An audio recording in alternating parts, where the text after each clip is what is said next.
G20 शिखर परिषदेच्या निमित्तानं भारताच्या राष्ट्रपतींनी दिलेल्या निमंत्रण पत्रिकेवरून देशभरामध्ये वाद निर्माण झालाय।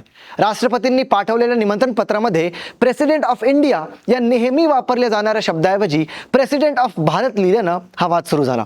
केंद्र सरकार देशाच्या नावाप्रमाणेच इंडिया हा शब्द वापरणं बंद करून आता केवळ भारत म्हणण्याचा डाव आखत असल्याचा आरोप विरोधी पक्षांनी केलाय।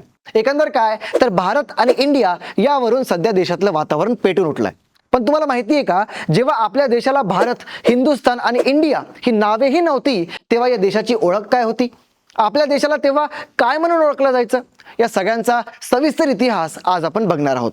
तर नमस्कार, मी संयम स्वागत करतो तुमचं बाई माणूस मध्ये। इंडिया हे नाव हिंदवे या अवेस्तामध्ये आलेल्या पर्शियन शब्दाचं ग्रीक रूपांतर आहे। सिंधू या शब्दापासून इंडिया या शब्दाचा जन्म झाला। बाहेरचं जग भारताला याच नावाने ओळखत होतं। चीन भारताला शेंडू या नावाने ओळखायचा, तर जू लोक होडू या नावानं, आणि सिंधू हे या सर्व शब्दाची रूपांतर होती। पण इसवी सन पूर्व 2200 मध्ये सुमेरियन लोक भारताला मेलुहा असं म्हणत होते। आता भारताचं आधीचं नाव मेलुहा होतं, याचे काय पुरावे आहेत? तर याचे पुरावे सुमेरियन भाषेमध्ये उपलब्ध असलेल्या लेखामध्ये आजही आपल्याला पाहायला मिळतात। म्लेच्छ हा वैदिकांनी भारतीय लोकांसाठी वापरलेल्या मूळच्या मिलिच्छ या शब्दाचा अपभ्रंश असून मिलिच्छचे सुमेरियन रूपांतर मेलुहा आहे, असे जागतिक विद्वानांचं मत आहे। इसवी सन पूर्व 2600 मध्ये जैनांचे आद्य तीर्थंकर ऋषभनाथ यांचे पुत्र भरत चक्रवर्ती यांच्या नावावरून या देशाला भारत नाव पडलं। मिलिच्छ आणि भारत हे नाव समांतर चालू राहिलं असलं तरी वैदिक आगमनानंतर मिलिच्छ शब्दाचा अर्थच त्यांनी शूद्र या शब्दाप्रमाणे अपमानात्मक केल्यानं ते नाव मागं पडलं आणि भारत हेच नाव कायम झालं। आपले देश नाव भारत असल्याचं शिलालेख इसवी सन पूर्व 200 पासून उपलब्ध आहेत। ऋषभनाथ पुत्र भरत यावरून देशाला भारत नाव पडलं असं जवळपास सर्वच पुराणांमध्ये लिहिलेलं आढळून येतं। प्रामुख्यानं विष्णू पुराण ते लिंग पुराण यामध्ये हे उल्लेख पाहायला मिळतात। तर जेव्हा या देशाला भारत हे नाव पडलं नव्हतं, हिंदुस्थान आणि इंडिया ही नावेही आली नव्हती, तेव्हा भारताला मेलुहा हे नाव होतं, आणि असे पुरावे आपल्याला सुमेरून दस्तावेजामध्ये पाहायला मिळतात। सुदैवानं आपल्या प्राकृत भाषांनीही हा पुरातन पुरावा जपून ठेवलाय। पण मेलुहा म्हणजेच मेलुखा किंवा मिलिच्छ या शब्दांचा अपभ्रंश म्लेच्छ असा करत वैदिक आर्यांनी त्या शब्दाचा अर्थच बदलवण्याचा प्रयत्न केल्यामुळे हे मूळचे राष्ट्रनाम मागं पडलं। त्यानंतर ऋषभनाथ पुत्र चक्रवर्ती भरतावरून भारत हे नाव प्रचलित झाल्यानंतर ते विस्मरणातच गेलं।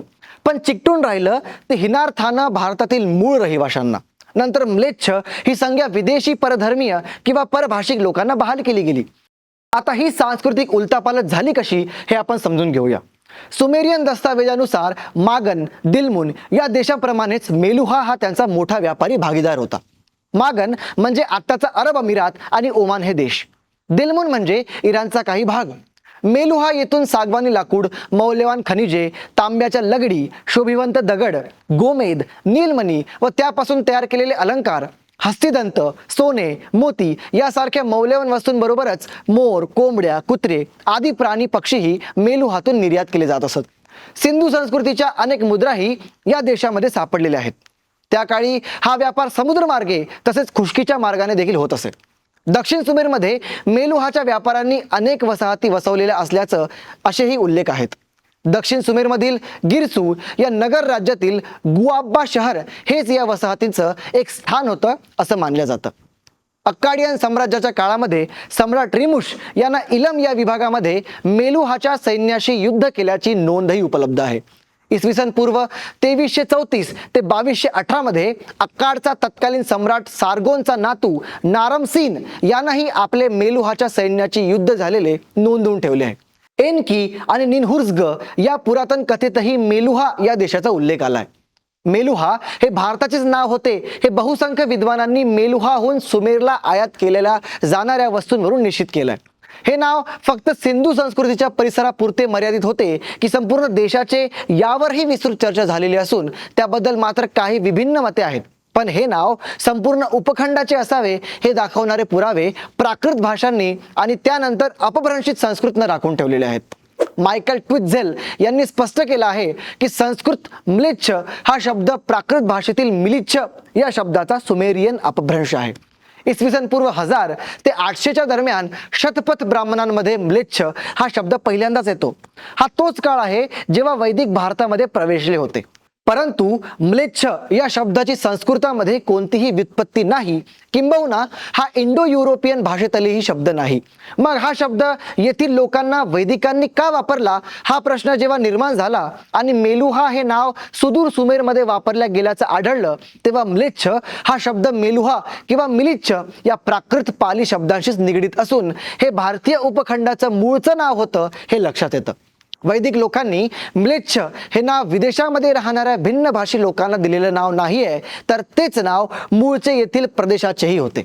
या प्रदेशातील लोकांची भाषा मूळच्या वैदिक भाषेपेक्षा वेगळी असल्यानं वैदिक आर्याच्या दृष्टीनं येथील लोकभाषा परकीय आणि अनाकलनीय असल्यानं फ्रेंचांची फ्रेंच तसेच मिलिच्छ लोकांची भाषा म्लेच्छ असा बदल करत तो भाषावाचकही करण्यात आला. वैदिक येथेच रुळल्यावर आणि येथील भाषा आपलीशी केल्यानंतर त्यांनी सरसकट परभाषिकांना म्लेच्छ ही संज्ञा देऊन टाकली. तर ते स्वतः ज्या प्रांतामध्ये वसले होते तेथील भाग आर्यावर्त आणि तेथे आर्य भाषा बोलणारे लोक राहतात अशा नोंदी त्यांच्या ग्रंथामध्ये करून ठेवल्या.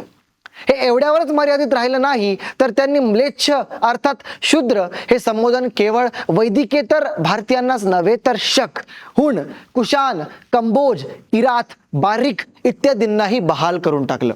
हा शब्द एखाद्या शिवीसारखा अवमानजनक अर्थानं वापरला जाऊ लागला आणि पुढे देश नाम म्हणून गायबच झाला. वैदिक आर्य ज्या भागामध्ये वसले होते त्यांनी त्या भागाला आर्यावर्त असं नाव दिलं. मग आर्यावर्ताच्या बाहेर असलेले सारेच त्यांच्या दृष्टीनं म्लेच्छ ठरले. हा शब्द त्यांनी वैदिकेतर शूद्र टोळीलाही आधी वापरून पुढे अन्य सर्वच प्रांतातील एतद्देशीयांना उद्देशून वापरल्यामुळं शूद्र आणि म्लेच्छ म्हणजे जेही कोणी वैदिक धर्मीय नाहीत ते येथील मूळचे रहिवाशी असा या शब्दाचा अर्थविस्तार झाला आणि कालांतराने म्लेच्छ आणि शूद्र हे शब्द समानार्थी झाले. यात वैदिकांचा दुराभिमान दिसून आला आणि तरी त्यामुळे या देशातील मूळचे लोक स्वतःला कोणत्या नावानं संबोधत होते हे मात्र जतन होऊन राहिले. मिलिच्छ या शब्दाचा सुमेरियन अपभ्रंश म्हणजेच मेलुहा आणि वैदिक अपभ्रंश म्हणजेच म्लेच्छ असा आहे असे अस्को पारपुला, मायकल विटझेल, अहमद हसन दानी यांच्यासारख्या जागतिक कीर्तीच्या विद्वानांनीही त्यांच्या साहित्यातून सांगितलंय. म्हणजेच इसवी सन पूर्व 2200 मध्ये भारताचं नाव बाहेरच्या जगाला मेलुहा म्हणून माहीत होतं, तर भारतीय स्वतःला मिलिच्छ म्हणवत होते. मिलिच्छ या शब्दाचा सुमेरियन अपभ्रंश मेलुहा तर वैदिक भाषेतील अपभ्रंश म्लेच्छ हा शब्द वेदांमध्ये येत नाही, कारण देशाशी त्यांचा परिचय फक्त सिंधू नदीच्या खोऱ्यापर्यंत सीमित होता. त्यांना येथील लोक आपल्या भूभागाला कोणत्या नावानं ओळखतात हे माहीत असण्याचे कारण नव्हते. पण ते जसे भारतामध्ये आले आणि येथील लोकांना तुच्छच समजत असल्यानं म्लेच्छ हे मूल निवासींचे देश नामही पुढे शूद्र या टोळी नावाप्रमाणेच हीन या अर्थानं बनलं. पण आज आपल्या हाती जी माहिती उपलब्ध आहे त्यावरून आपल्या देशाचं सर्वात आधीचं ज्ञात नाव मिलिच्छ म्हणजेच मेलुखा होतं आणि विदेशी लोक त्याला मेलुहा म्हणत असत हे अनेक पुराव्यांमधून समोर आलंय. सिंधू संस्कृतीतील लोक व्यापाराच्या निमित्ताने तेथे जात असल्यानं आणि त्यांनी तेथे वसाहतीही वसवल्या असल्यानं त्यांना त्यांचं मूळ देशनाम माहीत असणं स्वाभाविक असलं तरी त्यांना या देशाचा पूर्ण विस्तार आणि येथे राहणाऱ्या अनेक जमाती माहीत नव्हत्या असं आपण अंदाजू शकतो. पुढं मात्र मिलिच्छ हे देशनाम मागं पडलं, पण तो शब्द तेवढा मात्र म्लेच्छ आणि मेलुहा या अपभ्रंशीमध्ये स्वरूपात जतन होऊन राहिला. त्यानंतरच्या काळामध्ये ऋषभनाथ पुत्र भरताने विनीय नगराचे राज्य विस्तारले आणि त्या प्रदेशाला भारत असे नावही प्राप्त झाले. त्या इतिहासाची नोंद हिंदू व वैदिक पुराणांनीही करून ठेवली आहे. विनीय या नगराचेही नाव इतिहासामध्ये बदलत राहिले. ते पुढे इक्ष्वाकू नगर, त्यानंतर साकेत असेही झाले. तर इसवी सनाच्या 2ऱ्या शतकानंतर त्या नगराचं नाव अयोध्या झालं. जगभर देश, प्रांत, नगर, गावांचं नाव बदलत राहिल्याचा इतिहास आहे. बऱ्याच वेळा हे सांस्कृतिक उलटापालती किंवा सत्ता बदलत गेल्यामुळे झालं असं पाहायला मिळतं. हा व्हिडिओ तुम्हाला कसा वाटला हे आम्हाला कमेंट करून नक्की सांगा आणि आमच्या बाई माणूसच्या चॅनलला सबस्क्राईब करायला आणि फेसबुक आणि इंस्टाग्राम पेजला फॉलो करायला मात्र अजिबात विसरू नका. धन्यवाद.